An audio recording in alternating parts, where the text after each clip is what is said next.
Mind trading सिलसिले में, और ये आज कवर करेंगे 10 अप्रैल की मार्केट।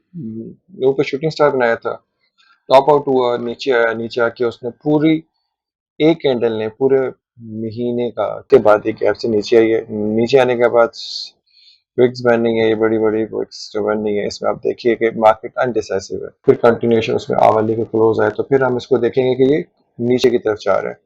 अगर ये नहीं होता, ये वाला एरिया, ये सीरियसली नीचे क्लोजिंग का होगा। साइक्लिकल 10th और 11th अप्रैल, कल का दिन और 11 दिन का दोनों, 11 दोनों इंपॉर्टेंट है। अब इसमें देखना है कि मार्केट में क्या चेंज आती है।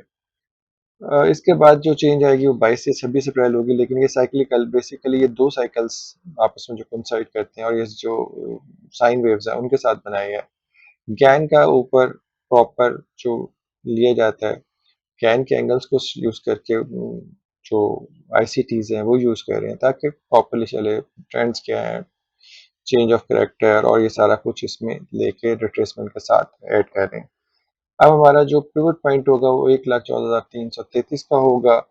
रेजिस्टेंस अभी हम 15,550 की देखेंगे और उसके ब्रेकआउट के बाद देखेंगे 15,550 के बाद ये जो गैप एरिया, ये वाला गैप एरिया 15,550 से ऊपर ऊपर ये इस एरिया में जब आते हैं तो ये इस एरिया में क्या होगा, ये गैप फिल होता तो इसके बाद हमें पता लगेगा कि टॉप आउट मार्केट निकल रही है या नहीं निकल रही।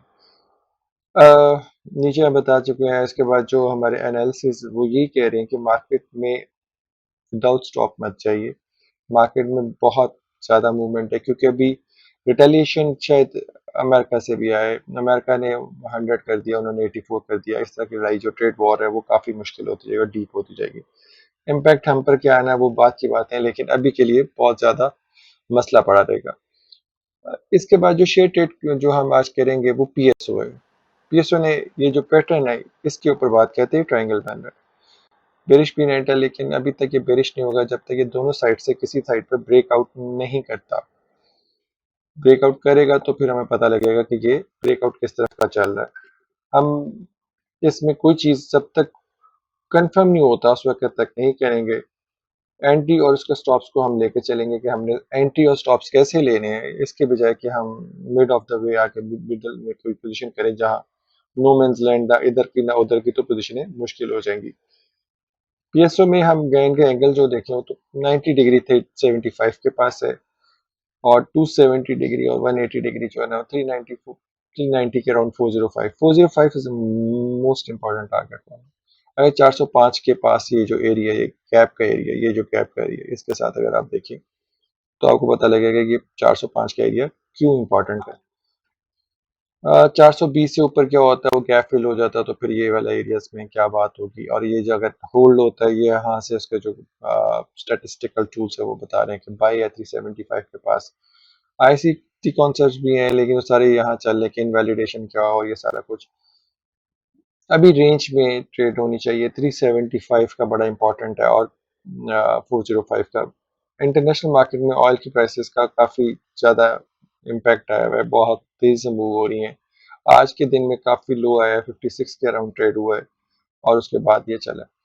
अब हमने जो करना चाहेंगे वो बड़ा सिंपल से रखेंगे कि अगर ये ब्रेक करता है 374 तो उसको शॉर्ट करेंगे, बाय और sell on a break, sell SOB, sell on a break.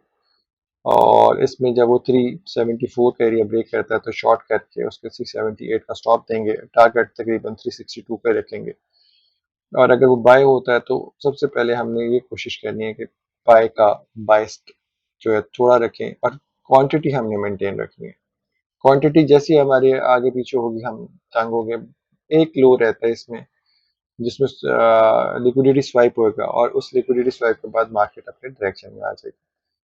अब इसके बाद जाते हैं हम ओजीडीसी पे। इसमें भी बहुत ज्यादा ट्रेड हुआ। इसके ऊपर हम डेल्टा में बात कर रहे हैं। बस डेल्टा का वही चार्ट के माइनस क्या है, डेल्टा माइनस है, ये सारा क्या है, ये वॉल्यूम कैसे ट्रेड हुए हैं, ये क्रॉस कैसे होता है, इसका डेल्टा का क्या फर्क पड़ता है, नीचे वॉल्यूम का क्या फर्क पड़ता है।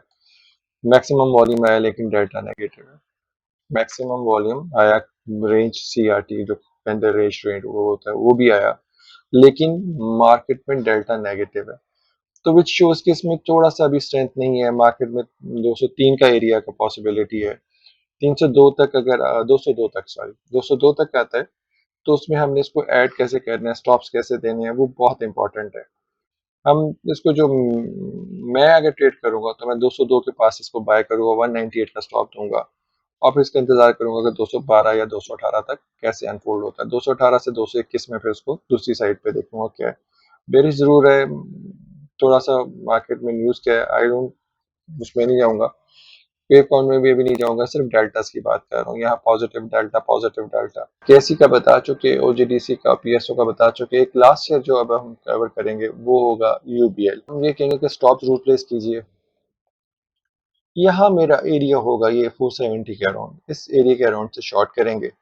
478 के ऊपर स्टॉप देके इसको होल्ड करेंगे और देखेंगे कि 429 तक आता है ये एरिया, 429 तक। तो उसके बाद फिर इसको देखेंगे कि एंट्री कहाँ से बनेगी, उसको करना क्या। ये भी सारा स्ट्रक्चर आपके सामने, बेक ऑफ स्ट्रक्चर, ये सारी चीजें हम, ये सारा चेंज ऑफ कैरेक्टर, ये सारी चीजें बीच में दी हुई है। एरिया ऑफ इंटरेस्ट है, अगर इससे ऊपर जाता है तो बाइंग शुरू हो जाएगी और उसके साथ रिट्रेसमेंट्स हैं, रिट्रेसमेंट के साथ उसको लेके चले। मैकडी में इसका नेगेटिव है और नेगेटिविटी में ये इसीलिए एक स्पाइक लग सकती है, लेकिन मैं स्पाइक पे बाय नहीं करूंगा, स्टॉप के साथ शॉर्ट करूंगा, अपना रिस्क कवर रखूंगा और इसकी जो पोजीशंस हैं वो ज्यादा बड़ी नहीं करूंगा, छोटी पोजीशन से एंट्री लूंगा। 30% रिस्क अपना लूंगा, जो अगर 100% था वो 30%, यानी कि जो रिस्क पहले अगर मैं 10,000 शेयर करता था 3,000 शेयर से करता हूँ। अभी तक के लिए इतना ही। देखते हैं कल कैसे मार्केट अनफोल्ड होते हैं, उस पर फिर कल बात करें।